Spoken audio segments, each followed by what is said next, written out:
All right, welcome back to another episode of Beck the Vet. Today I got a special guest. This is my homie, my friend, Curtis Ingram. We deployed together in Iraq in my second deployment, but my first one with the entire unit.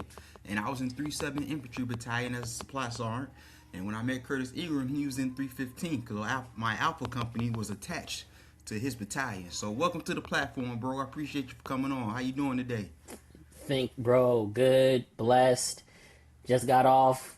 It's a good way to get off and come straight to talk to a friend. Nice, So nice. yeah, it's good. It's good.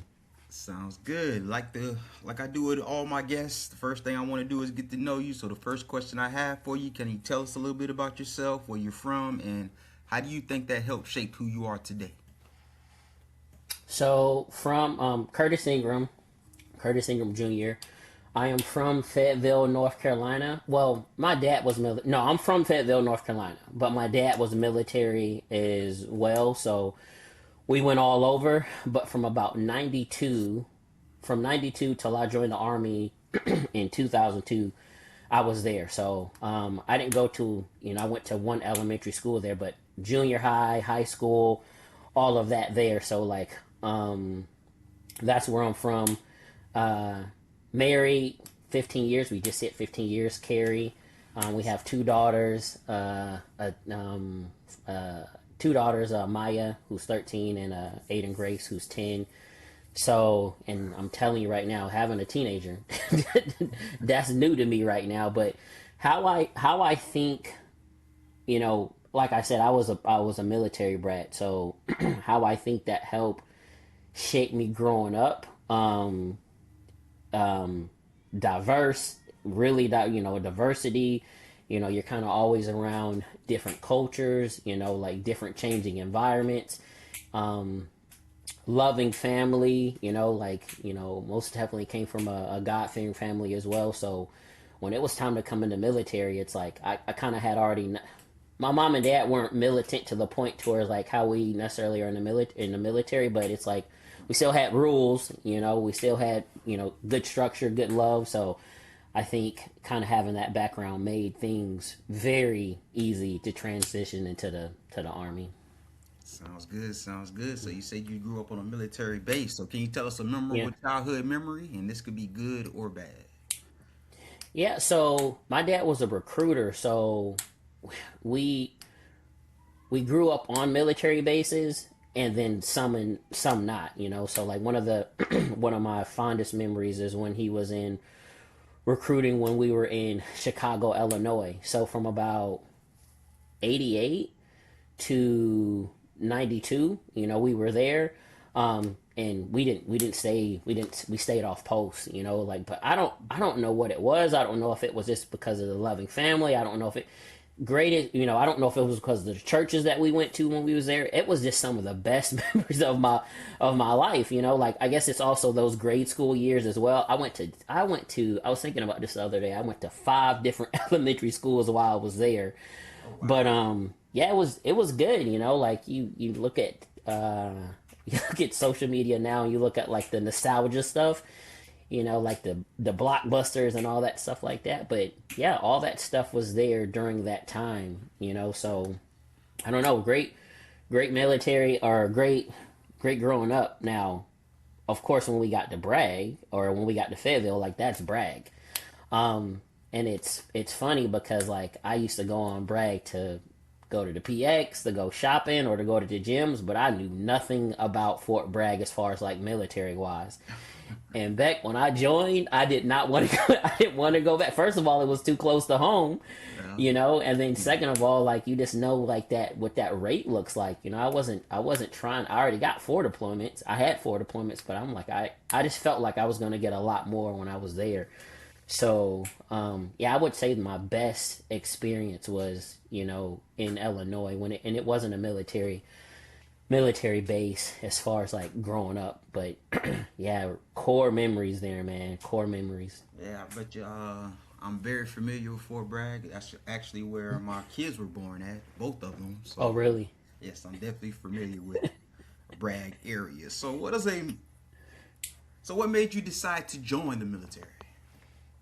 So man, this is such a prevalent memory. Like, so got out of high school and then tried to do college, right? I tried to do, all my best friends were going to East Carolina. They were immediately going into college. So like they went to East Carolina.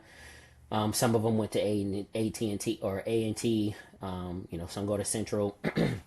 But what ended up happening is I didn't take the SAT, like I didn't take the SAT, so I tried to go to Fayetteville Tech, and then I was taking some like placement courses there, and then it just draws out. So it's like you don't score high enough to get into any type of classes that's going to transfer to those schools. So you're taking placement classes to then eventually take classes because I'm just trying to get to where my friends are, So I remember going there. I was also still working at McDonald's in Cross Creek. For those, for those that know, McDonald's used to be in Cross Creek Mall, like I was working there. And I remember my mom had worked at a floral place called Lee's Flowers Arrangements on Bragg Boulevard.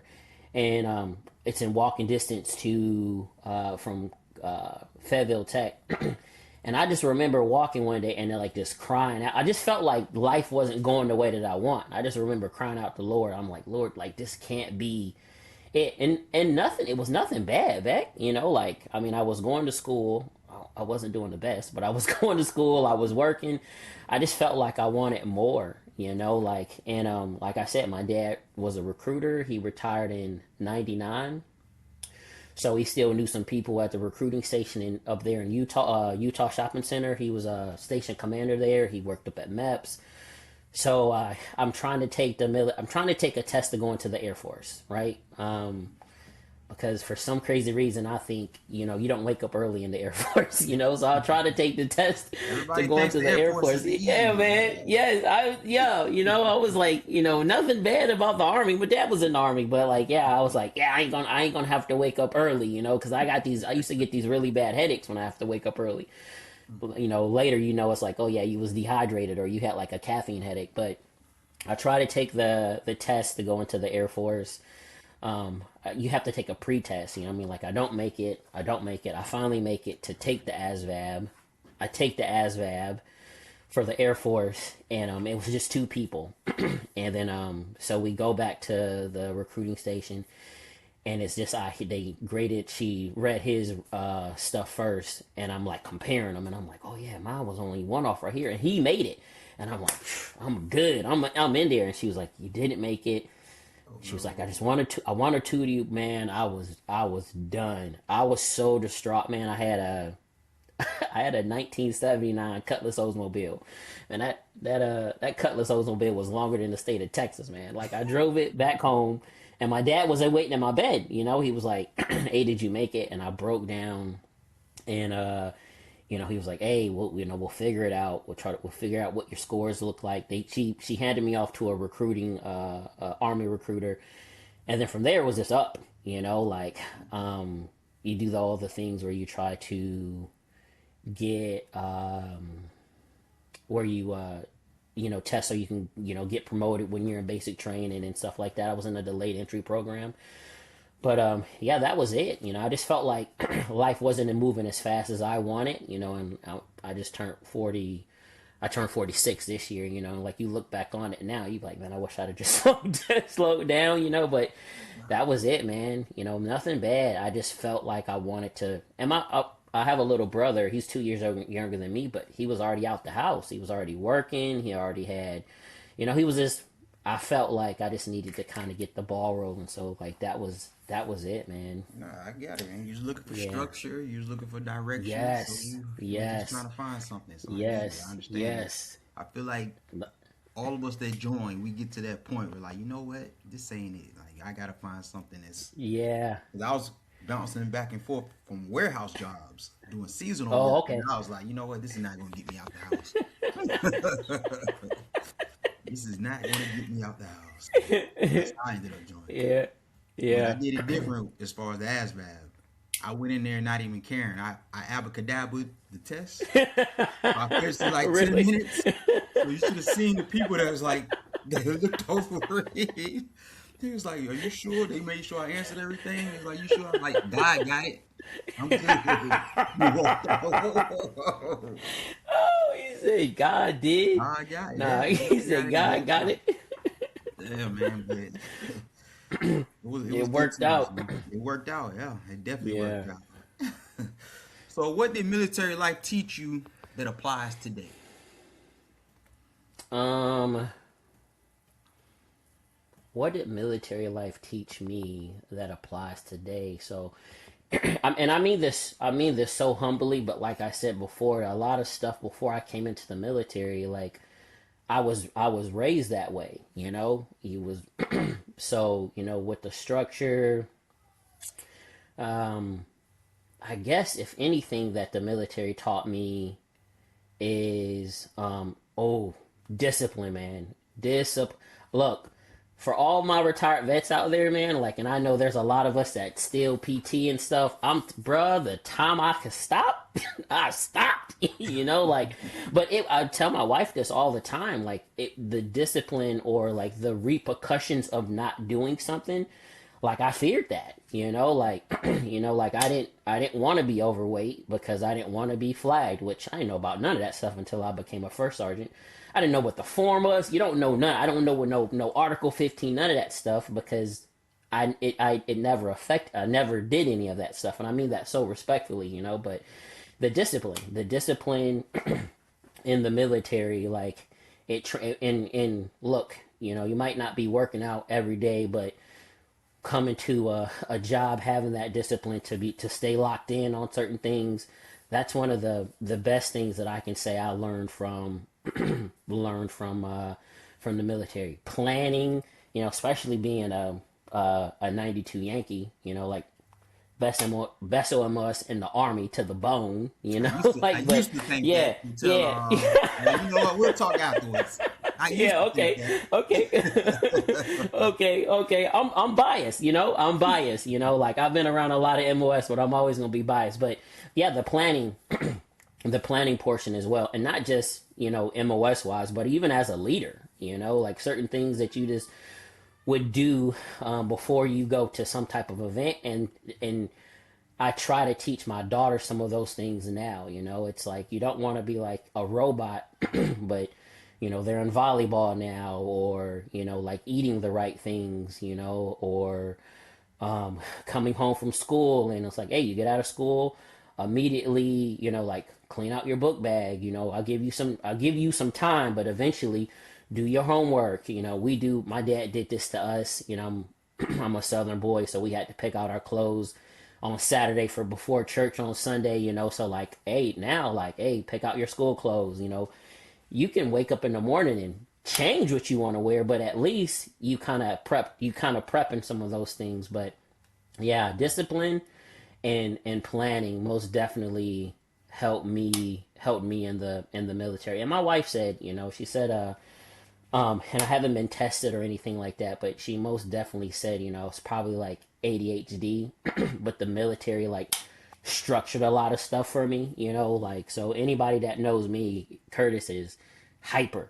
I'm on 10 all the time, you know, but it structured a lot of things for me. So coming out, the transition has been it's been a little difficult, you know, in some aspects. It's been a little difficult, but discipline and planning are most definitely one of the things that I would say helped me in the military. That's helping me right now through my personal life. Sounds good. Sounds good. So, Yeah. what are some of the things you enjoy doing outside of your profession? Um, Spending time with the family, and that sounds very cliche, but I can tell you right now, like when I was I was dialed in, you know, like, and I tell my wife this when I retired, because I just retired in 23, the end of 23. You know, I got emotional because I was like, man, I didn't know you did so much. And I say this, my hat goes off to any military spouse. Whereas, like, the better job you do, the the more the soldier is like, hey man, I'm on these soldiers, man. Like I'm on the mission, you know. Like you leave and you taking care of home, you're not thinking about you're not thinking about any of those things. So getting out and then being able, and since the girls are so young, I mean, I've been to field days, man. I've been to volleyball games. Like, it's just spending the time with the family. Sometimes playing that Xbox back there, you know what I mean? But like, really that, just being able to spend more time with the family. We went school shopping the other day, me and my oldest, and things are different. They they have a different style or a different flavor, a different taste. But it was really just trying to make memories with her, So, but yeah, but Definitely yeah, understand spending that, more man. time with the family. I would say my biggest enjoyment, especially towards the end of my career, was being able to drive my kids to school. So I was able to do Oh my that. gosh, Yeah, man. yes, To get that, yes, to get that time. yeah. I And I the took job that. that I'm in now. Oh, And I'm I sorry. never Keep took. going. Keep going. Oh no, and I never took that for granted because listening to them tell their Yes. little stories about what's going on in school and how they're Yeah. enjoying their day. Because my son played football, daughter played in the band, so Yeah. they have their friendships and their Excuse me. stories. So yeah, I definitely don't take those moments for granted, man. So I actually enjoyed Right. that time. So I definitely understand where you're coming from when you say that. Yeah, my wife would be like, "If they could take the bus," and I'd be like, "It's literally 2 miles away from the house." I'm like, "Nah, man. Like, I'll take them. It's not inconvenient. I put it to you that way. Like, it's not inconvenient. And then some cases, it's if I did let them take the bus, they may be there. They may be up earlier than they need to be, or they may be at the school longer than they need to be, whatever. And I can go pick them up and come back home though. So, but yeah, I Absolutely. agree with you.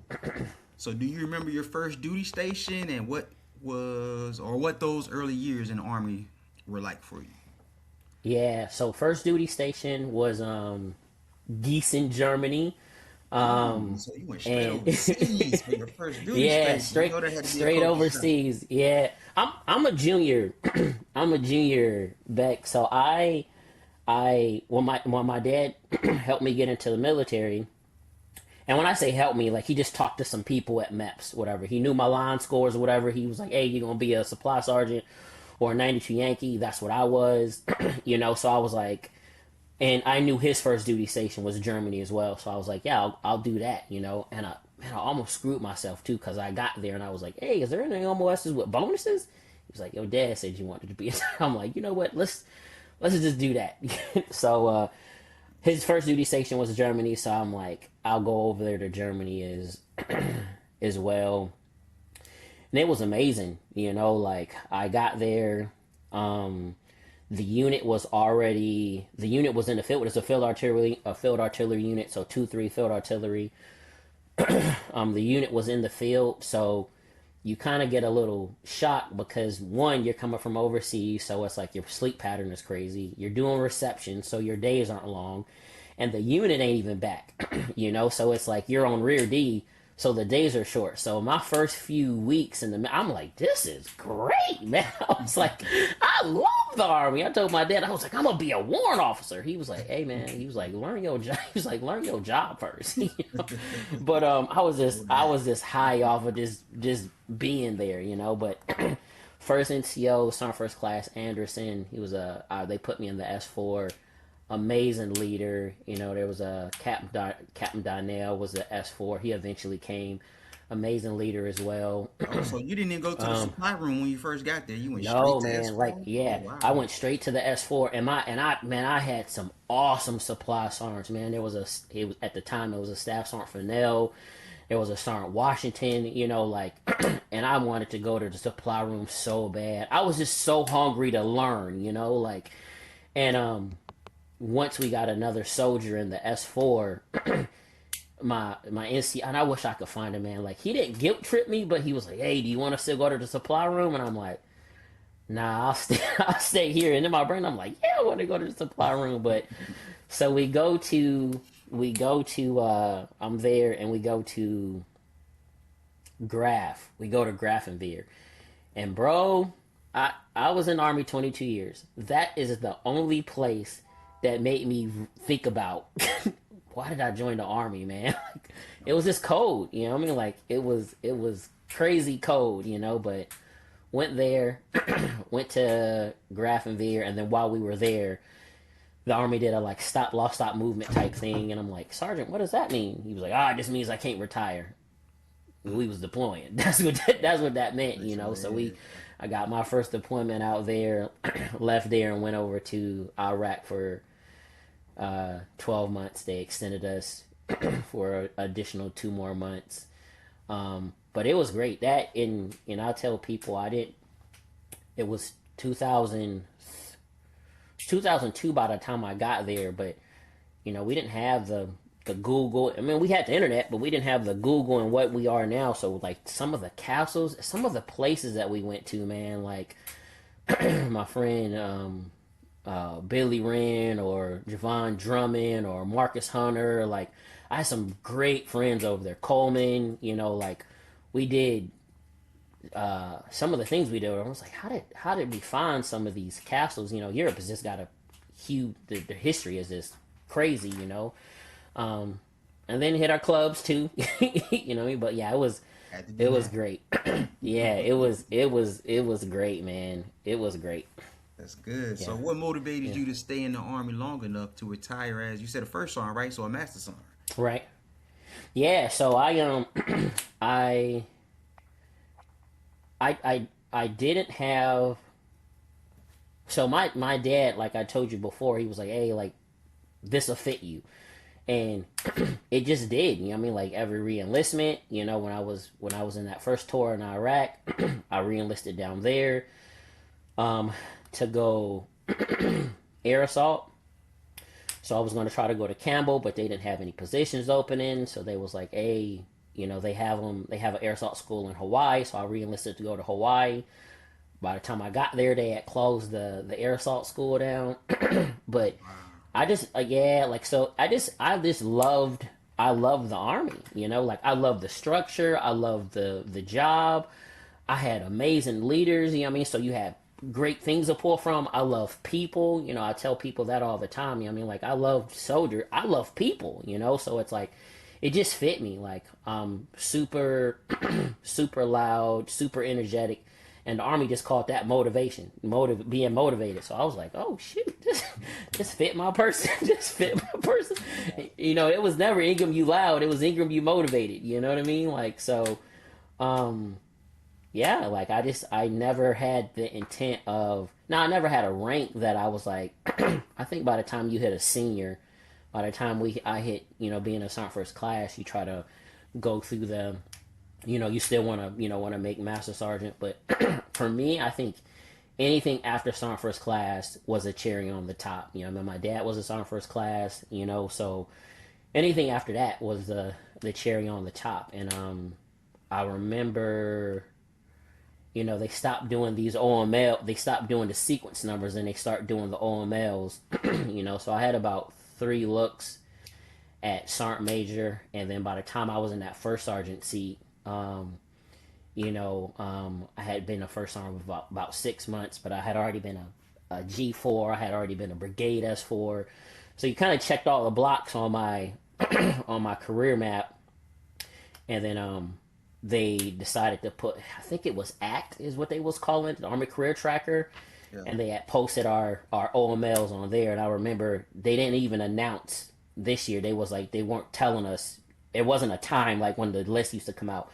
So I remember being in my seat, just like refreshing, and my OML went from like, it was 130 something, whatever, to like 3 of 2 something. And I was like, oh man, this mean I'm going to the academy. Like, I called my wife, she's super excited, like, and I was like, hey babe, I said, it's Christmas in June time, because I tell you, like, my wife is amazing. She was very supportive, but she'll tell me in a minute. She's like, Curtis, I'm not the one in the army, So I was like, hey, when it came time to leave, I know for a fact she would have been like, freak this, what the world, blah, blah, blah. So she was also trying to get a promotion as well. So I ended up making the list to go to the academy, but I ended up retiring in lieu of, because I just didn't want the girls moving around. I didn't want Carrie to miss her opportunity, and she just, our spouses, like, men and women, just always have to like reinvent themselves every time we leave, So I was like, I just didn't want that for. So yeah, it was a fun run, Like I don't regret any of it, Like but I always said I was going to retire when it wasn't fun anymore, and it had nothing to do with not being fun anymore. It had everything to do with my family, It had everything to do with like not wanting to move them anymore. And there was also kind of talks of, it was like, oh, there's possibility that you'll go to the academy and still come back to an E8 position, and I'm like, nah, man. No, I, like, I definitely no, understand, man. man, because Yeah, that's one of the things that get overlooked is by how our yeah. family makes so many sacrifices for Oh my us. gosh. So when you Yeah, have a chance to return that favor, I definitely understand yeah, that, man, because I had to do the same yeah, thing for my career because my kids they went to three different schools in 3 years, and I was like, you know what? oh man, This yes. thing, yeah, let me throw my packet in now and retire. I let them know, hey, the Yeah, house that we're in now, that's where we're gonna stay at. So yeah. I had to make that same decision, bro. I definitely understand that. So what do Real you? quick question for you, like, if you don't mind me asking, like, where did you retire out of? Fort Gordon. I'm here in Fort Georgia. Gordon in Okay then. Augusta, Georgia. Okay. So Okay. yeah, of course I don't mind you asking. Of course not. Of Yeah. course not. Yeah. But we do got some catching up to do after this. So definitely. Oh yeah. Yes. So what do you enjoy doing now that you are retired? Um, like I said, spending time with the family. I'll be honest, man. I'm still, and I'm gonna try not to get emotional on this podcast, bro. I'm still trying to deal with transition. Like I'm still trying to deal with finding myself. I'm still trying to do it like, cause you still get the time to do with the, get to do with the family. Like I said, you play on the Xbox a little bit. We got a pug, a little pug called Rosie. So you go out and walk her, but like I still trying to figure out not necessarily my identity, but like what to do. I have some other retired vets here too, so sometimes we'll go and like we recently did a few few months ago. Some of the first sergeants that I was first sergeants with, like when we all retired, one of them just retired, and we went and did Top Golf. That Nice. was amazing. I mean, like I ain't never done that before, but I think I'm still trying to figure it out. There's still some good people around. I've still got a lot of people around here that I can hang out with. I work for the state now, so and then within the state, there's I got two really good friends. Well, I got a few good friends there, but two of them are in the retired as well. So we'll go hang out sometimes. But yeah, I think I'm still trying to figure that out, Beck. Like I said, you spend time with the family, still have other people to hang out with, but when we want to talk about like a hobby or anything, I think I'm still trying to figure that out. Taking care of my grass, keeping it green, that could be a little therapeutic sometimes. But See, I surely don't got no green thumb. But that yeah, that's the yeah. sergeant major in you. See, you retired as sergeant major. See, I, worried about hey, growing maybe that's grass. why they that's why I didn't go. But Hey, what like what say you feel about this grass? Like I don't know, man. I don't know what I feel about that grass. what's a fun or random fact about yourself that most people don't know about you? You know what? I was when I was listening to the podcast, I was like, bro, how am I gonna what in the? I think one thing that people won't really know about me is when I was in, I want to say it was in probably high school. There was a very very important man in my life. His name was Mr. Matthews, Moses Matthews, and he had used to sell bikes in Fayetteville. He went to our church. We went to Hood Memorial, Hood Memorial AME Zion Church, and he also worked. Well, my mom did as well, but they worked at the gospel station called WIDU in Fayetteville, and there was I think what was it called? Was it called Teens Point of View? There was a little radio segment that me and there was I cannot remember what the young lady's name was, but I think she was in college at the point, and we used to run a little segment called Teens Point of View, and it was fun. It was like if I kind of thought about, like, if it was something that I did now, you know about planning, you know about, like how you do now, you reach out to get like interviews and stuff like that. But in high school, I'm not thinking about that. I'm thinking about that Friday before we got to talk on Saturday. But yeah, like hosted a show called Teens Point of View on WIDU back in the day, and it was awesome. That's good stuff. All right, I didn't know that. That's something you probably still do today. Yeah, Especially today. maybe, maybe. Definitely. But let's do a little deep dive into your military career and Okay. talk about leadership. So for those Yeah. unfamiliar with the role, what does unit supply specialist do and why is it such an important job in the Army? So unit supply specialist, logistics, you're the, like I said, I'm biased, like, but I'm gonna say it's, you're the, I don't want to say heart and soul, but anything your unit needs, that's what you're doing. So you're not only you're accounting for any type of property, and that could be, nowadays it's probably hundreds of millions of dollars, but you're accounting for property, you're ordering supplies or the needs of whatever unit that you support, making sure those things stay on hand.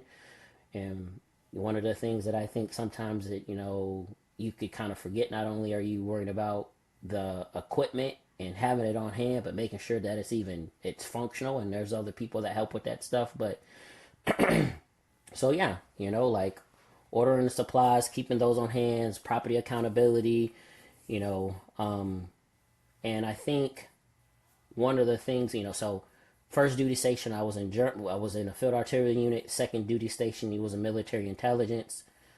Then I went to a BCT, a basic training unit, and then I went to Fort Stewart. So I was in the BCT, which is where I think I really got to like learn the Army when I was in that BCT. Left there, went to West Point, West Point, New York. So we went to the United States Military Academy, and then from there came here, and I was in a 593rd, then the 5th SFAB, and then First Special Forces Group.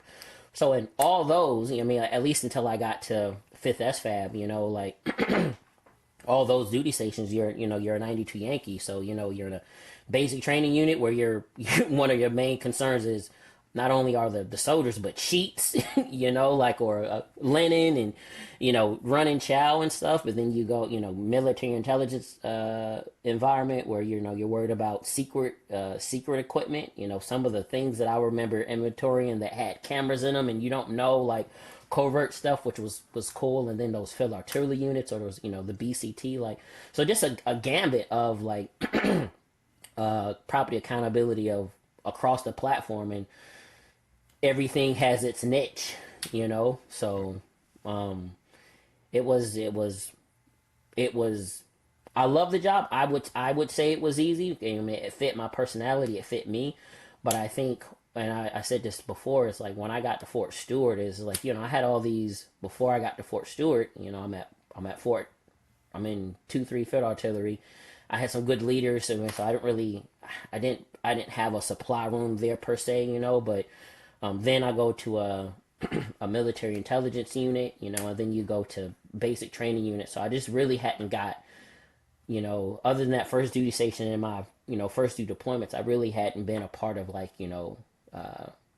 a fast paced unit like like 3ID was, So, and I couldn't stand it when I got there, man. I couldn't fathom why am I here at 5:30 and the flag don't go up till 6, like I couldn't. But once my brother-in-law was an infantryman, and I kind of talked to him. He was like, "Hey, man, I think you just kind of been spoiled, everywhere you go." So, and I pulled the bull by his horns, man. You get to Fort Stewart, you learn the medal, you start, really paying attention to what those guys do, like I was always, in pretty good shape, So I would tell soldiers all the time, like, know your job, stay in shape, especially especially when you're with any warfighter, but know your job, stay in shape, man.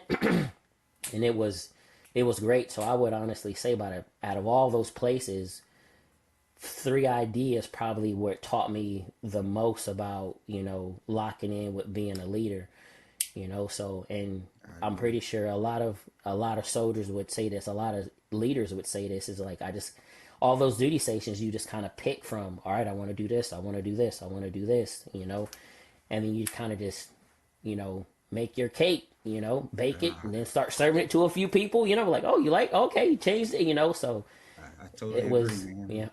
Being in that infantry unit, it gave me a different mindset because how they Oh my gosh. PT, like they would PT so Yes. hard during the week. Yeah. It came time to put them to take a PT test. It was like a break for Yeah. them, and I needed Yes. that. So I needed that Yeah. mentality. So I started to take that on. So you talk about showing up at 5:30. I started showing up at 5 a.m. just working out because Yeah.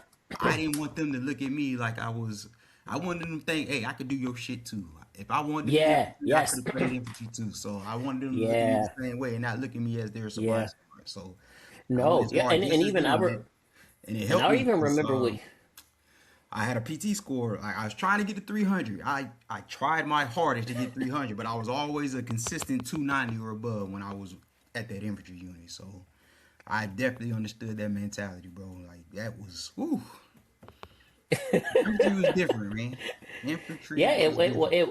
it was, like there was this, it was a prevalent, man, three, and I tell people, man, like 3ID, it wasn't the pace wasn't fast. It was go. Like it was like we was always Always. on, but one of the things that I loved about there, one of the things that I loved about there is like I learned what a BCT was. That's how I knew my sister's unit 315, 37, like our relationships across, and I've had other few relationships like this when I was in the service, especially with our Yankees, whatever.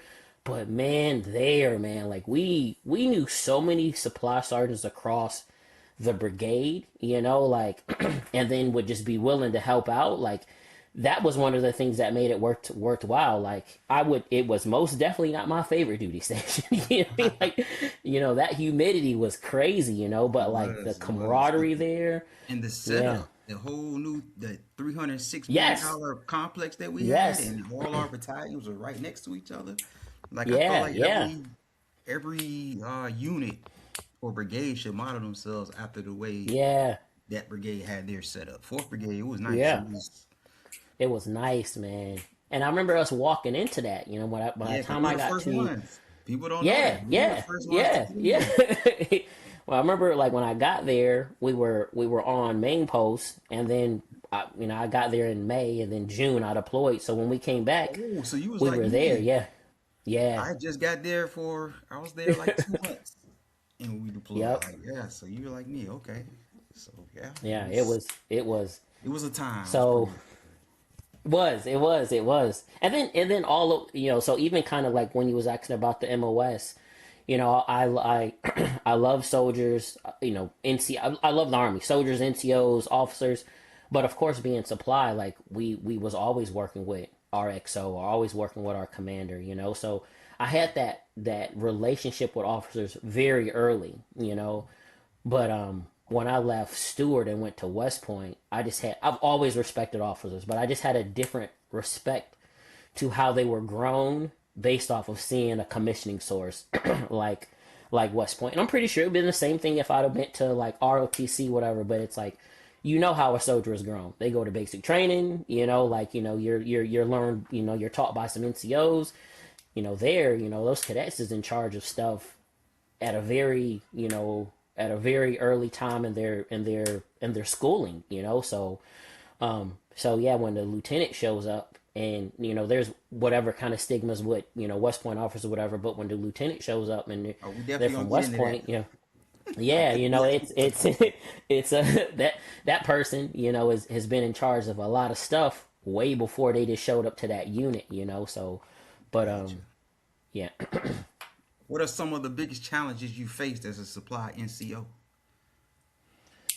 um Trust. So I remember um coming into coming into a unit, you're not there long, and then we deploy, You know what I mean? Like so, and then what do you got to do when you deploy? You got to split them books, man. You know what I mean? Like so stuff is staying back, stuff is going forward, and then I know the best of us have all been down range, and you go on the property book and you be like, it's back there, man. You know what I mean? So then, but like one of the hardest parts was trust. You know, not knowing that command because you haven't been there, and then you want the trust to go to both ways. You know, you want them to trust you that you would you would fix it, but you also want the you want the trust from them that they trust you that it will be fixed. But you know, I also wanted the trust for them, or you know, like the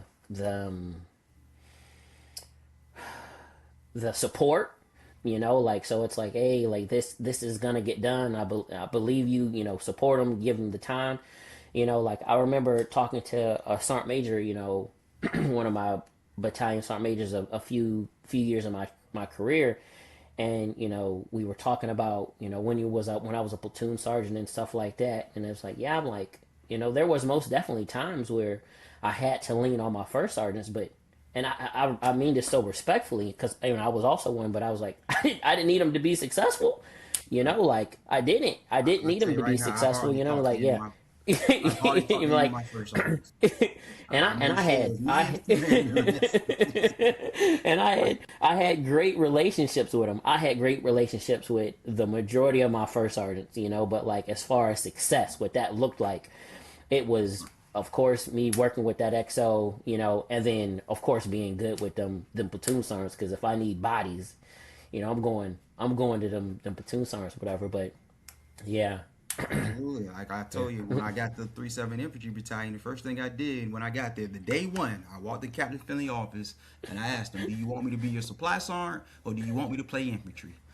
I told him, as long as you let me be your supply sergeant, I can make sure when you leave here, your books are going to be good and you can go. But you make me play infantry. You I should feel have like I seen his remember you. face. I feel like you remember. I remember you even telling me that. Yeah. Like, Oh. yeah, Hey, yeah. I ain't, And then I ain't never the mind, last man. thing was But the he last thing respected that me I for think. that, though. I Oh, will I say that bet. he I respected bet. me for that, I and bet. I would I tell you, me bet. and his relationship was really good. Like he was a Yeah. Yeah. hothead to everybody else, but me and him, we was cool. Yeah. I bet. I bet. You know. And the last thing that I say, I think I struggle with as a supply sergeant was being micromanaged. But I now that I look back on it, you know, that was a young growing officer as well. You know what I mean? Like it's like I'm a staff sergeant. You got at that point 3 deployments under your belt. You know what I mean? It's like, hey man, I'm good over here. You know, and it's like, oh yeah, when you leave, I need you to tell me everything you did, and it's like, tell you everything I did. You know, and it's like, and the feeling it caused in me, it was like, oh my, you know, like Or whatever their it just experience so much. was, because they probably had a supply Yes, sergeant that was yes, sorry, and they felt the need yeah, that they had to micromanage. So I definitely understand where you're yeah, coming from on that one too. yes. So great, you know, still a great XO. It just man, it Carrie heard a lot of it. You know, like I vented to her a lot. You know what I mean? But like now, I just took a I just graduated with my bachelor's degree last year, so I jumped into a Oh, master's congratulations. class. Yeah, thank you. I jumped into like an MBA class where organizational leadership and organizational behavior and resilient leadership, and What that was one school? of the things that we talked about. It's Excelsior. Okay, Yeah, nice. Excelsior, I heard Excelsior. is one Yeah, of the good yeah, ones. Military yeah. friendly. But ooh, sorry. But once I was done with that, it was you know once he left, you know my next XO was oh my gosh he was great. You know what I mean? Was a West Pointer too. You know what I mean? Like he was Actually, that goes amazing, into man. my next question. So, what was it like serving at West Point? Yeah. Oh, it was one of my favorite, if not my favorite, duty station. You know, like first of all, it's Hogwarts, man. It's the real life Hogwarts. You know what I mean? Like it was gorgeous. Once we came back from I don't know if you were a part of this. You know, like once we came back from Iraq, they 3ID went there to help with because you know they'll bring in other divisions to help with summer training, and we were with we was one of the brigades that went back and did help with summer training. So I got kind of like a peek a preview of what it looked like, you know, and I had a S1 that was Wow. there to shoot. I've known, yeah, I He knew. definitely wasn't part of that. No, he wasn't part of that. I knew the S4 then, or the S1 then. Me and him, you know, were junior soldiers in Germany together. So he was like, "Hey, you know, I just got we just redeployed. You know, that was 2 deployments with 3ID." He was like, "Hey, you know, you trying to come to West Point?" Yes, man. I'm like, Oh, I need a wow. break, man. Like, I need a break, you know. So like, but I got there, and So did you you know, go other with than 115th? Did you go with the brigade to Afghanistan? yes, yeah. Okay. So like, yeah, like so when we came back, we came back, Yeah. and then I was there another year. They moved me once we came back. They moved me from Delta Company to HHC, and this is you know you asked when you was asking me earlier about my military career. Like, man, I believed in that career map. You know what I mean? Like I followed it. You know what I mean? Like, oh, I got to do this next. Like, and it just it helped me eat. You know what I mean? Like it helped me be successful. So I was like, I was eager to go to the HHC. Yeah, I vaguely remember that because when you go to Yeah, HAC, you're next up for that S4 role. But you remember, I came with yeah, Lieutenant Krieger was my XO in Alpha Company. So when he went to S4, he brought me with him. So I was yeah, in yeah, S4 getting ready for us to go to Afghanistan. That's why I told you we'll talk after this yeah. because you don't know what happened during that time. Because that Oh caused me yeah. to go with 35 Tango and become a military intelligence integrator and maintainer. What happened at that moment? Oh But yeah, we'll yeah, talk yeah, about yeah. it. We gotta talk. Yeah, we gotta talk. We gotta talk. Cause I So, left 3-7 infantry hot, upset, angry, mad, and yeah, it was. I left quietly. and Let's put it that way. yeah, it and that's gotta be shocking because you always was very mellow, very, very, you know, very down. You know what I mean? Very supportive. Like he was a great battle, but still are a great battle buddy. But like always happy go lucky. So if something got you hot, I want to know about that. But yeah. So I left. I left once we got back. I went to HHC. We eventually was getting ready to go to Afghanistan. They went to JROTC. My daughter was born, so they let me stay back to see my daughter born, which was another. This is stuff that you can. This is why you. I love some of the leaders that I was around. You know, like so. And then when it's time to go to Afghanistan, they put me in the S4, deployed, came back, and then got to West Point. So other than just being able to finally take a knee, you know, like it was, it's nothing like the regular army, you know, like, That was it my was next FMS question. web. Like, Yeah. what was the Yeah. culture like at West Point in comparison to Army installations? Yeah. It was nothing like, it was nothing like the army. You know what I mean? Especially coming from the infantry, you know, like I love that structure, you know, like I most definitely like, war fighters, I'm always gonna have this like kind of like what you said, I'm always gonna have this level of respect for them. You know, like what they do is like no other, you know, like now granted, we always got stuff to do in garrison. You know what I mean? Like if they not training or whatever, like that look different. But when they down range, man, that's different, a different mentality. But it was different. It's a school. You know, I remember having, we never had meetings during lunchtime. You know, like there, we got meetings during. I'm like, why are we? And it's like, hey, because the cadets are out of class. You know, so and that's why I said it's one of those things where it's like they're always on. You know, like they're always on as well. You know, like I said, you get to see when they have kind of like their version of basic training when they get new cadets that come in, like cadets are all in charge of that stuff. There are NSOs and officers around, but like cadets are in charge of all of that stuff. So what drill sergeants are doing for us, the cadets are doing those things, like, and then you get ready to you see all that stuff.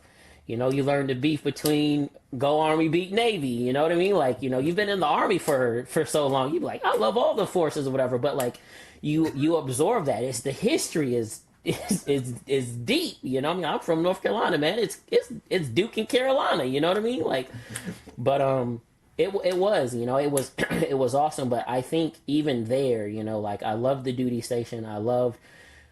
But even there, I think when I near the end of it is when I we had our second daughter there, but that's when I kind of had to start leaning on, be like, because now it's two parents, two daughters, what I mean, like, so it's like I start thinking about, I'm like, man, Carrie don't never sleep in, like, why is, oh shoot, like I'm not pulling my weight, you know what I mean? Like, and I got tons of guilt for that. We talk about it all the time, you know, like of just not showing up, you know, or the times where it's like they would go to football games and it was unique there because the S3 and the S4 was like one shop. It wasn't separated, you know, but That's they would different. be responsible to go set up some of those things. And some of that stuff I didn't go to because I felt bad, you know. I mean, like my wife's at home with our toddlers and I'm out living up life, you know. So I didn't do some of those things, but it was lovely. Sunday came, I was excited for Monday to go do the job.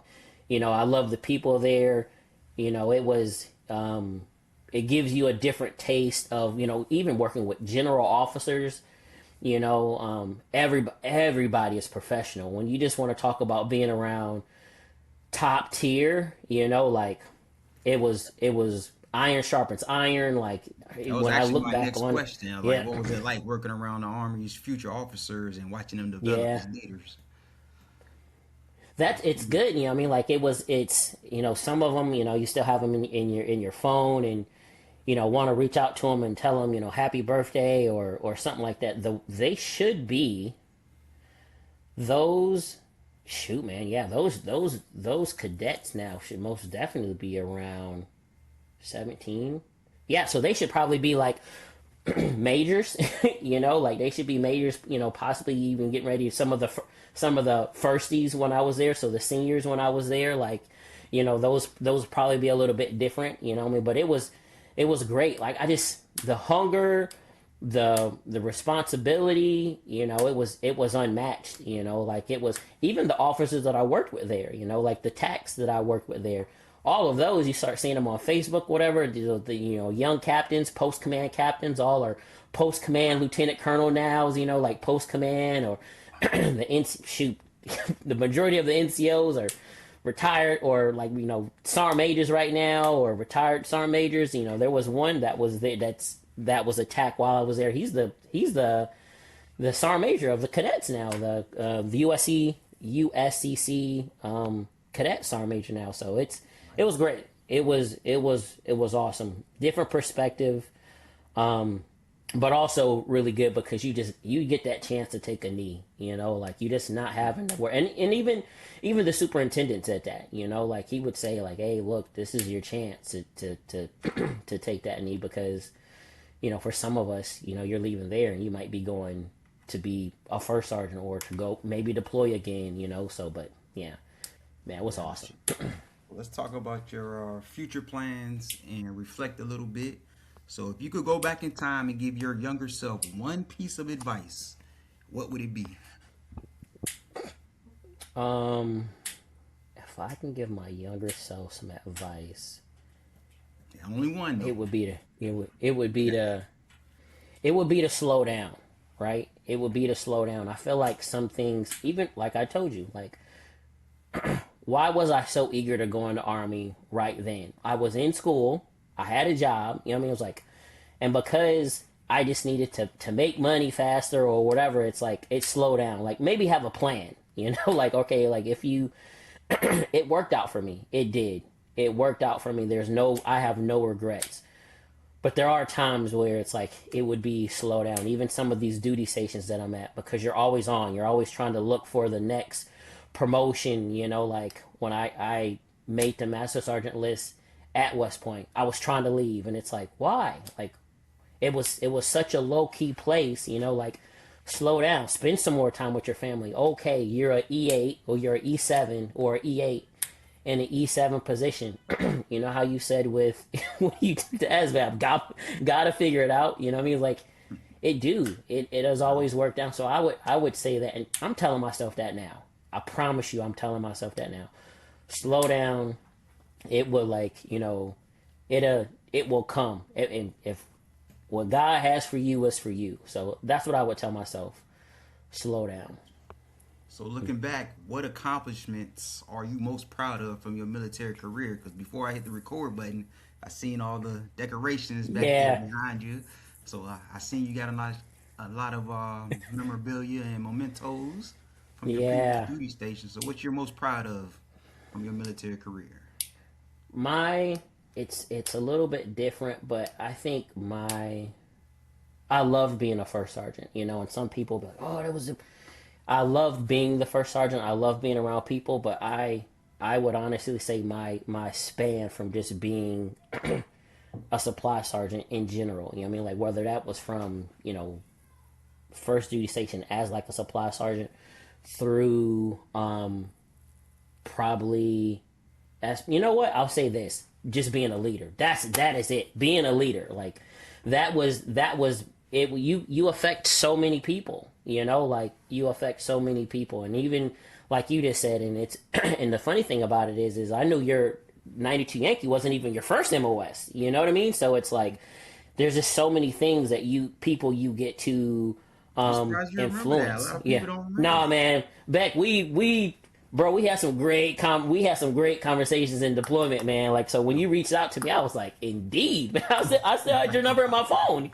You know, it's like so no, we're good. But it's being a leader, you know, like and then I could even say then that encaptures the time that I was a first on as well. It was tough, you know, like when I had to, be a first. It was in a first special forces unit. It was in a special forces unit. So when things was great, it was, it was so they didn't do the crazy stuff. But when it was bad, it was up, you know. So, but being a leader is the best part of being in the in the military. And I had some good mentors, that would tell me from one point to another. He was like, from like 1 to 6, it's about what you do, but from 7 up, it's what you get others to do.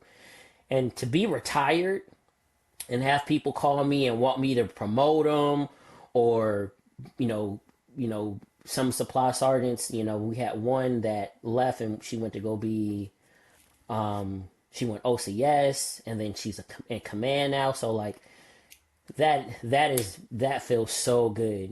Root just reached out to me, just randomly reached out to me, what I mean? Like, and us talking, and then you start going about things that you could have did better, and then you apologize, and then you laugh and whatever. So being a leader is and it's so general, that's so cliche, but anybody that knows me would be like, yeah, man, Kurt, you kind of can be vulnerable with a lot of people in a lot of ways. So, but yep.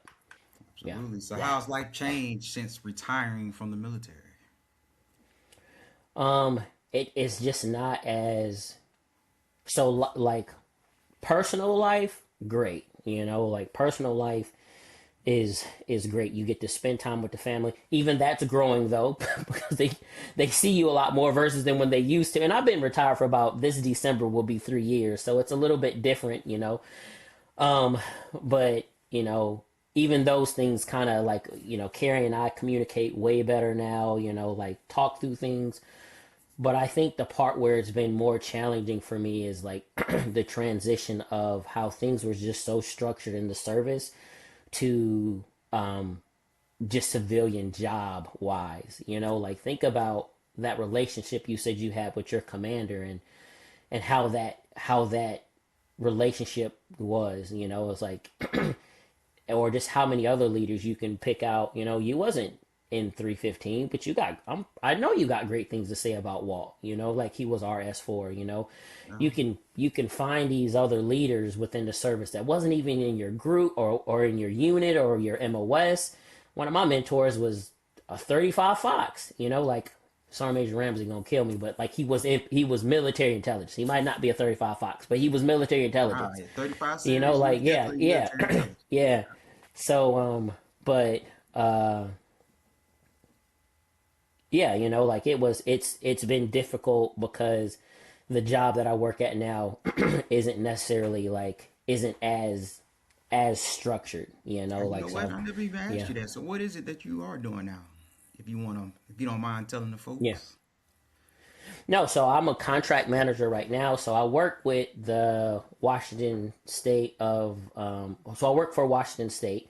So when I first got out, I worked with the Department of Commerce, and I was their what was it called? The purchasing manager. So it So what literally is the everything you did as a so it was like that new Army MOS. It was 51 Charlie where they did the contracting. Is it like that? no, and you know what? Like when before because that's my second job with them. So I thought that, but like, so I'll say it like this. When I first got out, I worked with the Department of Commerce and I was a purchasing manager. And then I was at for about 2 weeks, not 2 weeks, about 2 years. And then I got this contract manager position and I work with CURB, which is the Community Economic Revitalization Board. So, the best way to kind of put it in is like, when we would deploy and you would have like foo money, and like you would, be trying to improve like whether it's the fob or whether it's trying to improve like, areas around you. Like that's what we do at Curb, but you do that on a larger scale for the state. We got so many programs, where you got broadband, like so you can bring, internet to the to the to your community, or you got planning dollars because you're trying to figure out, you want to repurpose some building, like to make it something else, and it's like, yeah, we can give you planning dollars to figure out, what you can do with that. But so when you hear contract manager, it's like you go through a few things to eventually get to a contract, and then once you have that contract, then you're actually managing those contracts. But it's a lot more broad, like, and essentially I think, essentially what my job, my boss is going to want me to do is like community engagement. So then you're going out to these communities and saying like, hey, Curb, we got this many, thousands of dollars, or this so many millions of dollars, like how can we help you improve your, your community? So, but it's new. The job is new to me. Like, I think I have all the skills to do it, but this is the first time since I've, when I was in the service, you just did logistics. I got out, I did logistics. So this is the first time that I'm not doing, that. So I tell people, my joke is like, I just turned 45 and I've done 3 jobs: McDonald's, the Army, and these jobs. You know what I mean? Like, so, but yeah. All right, so Yep. what advice would you give soldiers who are just beginning their military careers? Um, Find a mentor. So I mean, so you're don't don't don't necessarily think that your mentors need to come just within your unit. Like, network. So we did that great. But I think, if these soldiers, if they have, and I mean this humbly, but even if they got a decent leader, then they're still getting some type of counseling, whatever. But whatever itch you have, like whether it's to go to school or whether it's to, do something else, it seems like, you look on social media now, a lot of them will even want to be influencers. There's that space with doing that and doing the military stuff, but it's like, network. And I know that might be easier to say than do based off of certain MOSs. And then don't be afraid to, find in other mentors to talk to, what your goals and aspirations will be. So especially as a young soldier, I can't remember what his name was, but one of your battle buddies that you had on there, he said invest even that. What I mean? Like, I remember as a PFC, like, I was investing in mutual funds. I don't got them mutual funds now, but I still did it. You know what I mean? Like, and I think if you stay with it, what I mean? Like, if you do that and then you don't see the money, you get promoted and you move, what I mean? Like, you just set yourself up as a for success. And it's easy to say that once you've lived this life, so you got a soldier. I try to do that to my daughters now, give them good habits, but yeah, most definitely, network, and then, don't be afraid to reach out to find some other mentors to help invest in you, because that might not necessarily, and they might be in great units, but that might not necessarily be in your unit. That might not be in your backyard. So Absolutely, man. So what goals or projects are you currently focused on? um so personally, my wife and I are eventually trying to get in a house. So, trying to tidy up spending. What I mean? Like, trying to tidy up spending so we can get into a house, and that takes time. Focusing back on my health. So I don't necessarily know if that's a project, but it most definitely is priority. It's a goal. Yeah, it most definitely is a, yeah. So those two things personally, and then, So do whatever it takes to try to, set ourselves up financially so we can get into a house, and then focusing more on my health because I want to see my daughters have kids, and their kids have kids, so you just want to be there for them. And then work wise, I think I just hit, matter of fact, yesterday would have been my 6 months with this new job. So I still kind of work for the same state agency, kind of, but learning the job, so that goes back to me saying slow down, like when you've had careers that we've had, you want to run, you want to get in there. Hey, look, I've been in charge. I know how to be in charge. Like, give me 10 right now, learning just to slow down, and this needs to all be done now. It don't need to all be done right now. You don't got to do this until 3 weeks from now. All right, great. I'm gonna do it next week then. Got you. Well, here's the last question. Where can people Yep. find you on social media if they have questions about your military service or want advice Yeah. about retirement? Man, I'll have to send you. I don't have any. They can find like LinkedIn, but I don't know what the handle is or anything like that. I'll have to give that to you. But if they can search me by, you know, Curtis Ingram, Curtis Ingram Jr. It's gonna have my Okay. face. I got a professional Do I face, have you on my professional LinkedIn? face here.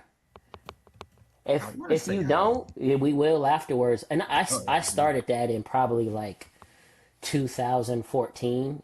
So I would be surprised if we don't, because like when I got it, it's like you go through the gambit of like everybody that you currently know, you put to your network, and then you go to another duty station, and then so I've had it for a while, so I'll be surprised if we don't have it, but I can be found on on LinkedIn, and then my email address is pretty simple. It's Curtis Jr. Ingram at gmail.com. So Curtis Jr. Ingram at gmail.com. And yeah, like I said before we started, like I got some people that we know that I'll reach out to that I know you would love to have on here, Yeah, man. And man, I let know them they know. just would love to tell their story Yeah, as definitely. well, so This platform's for everybody, man, especially veterans. So, especially if I serve with them, absolutely. yeah, yes, yes.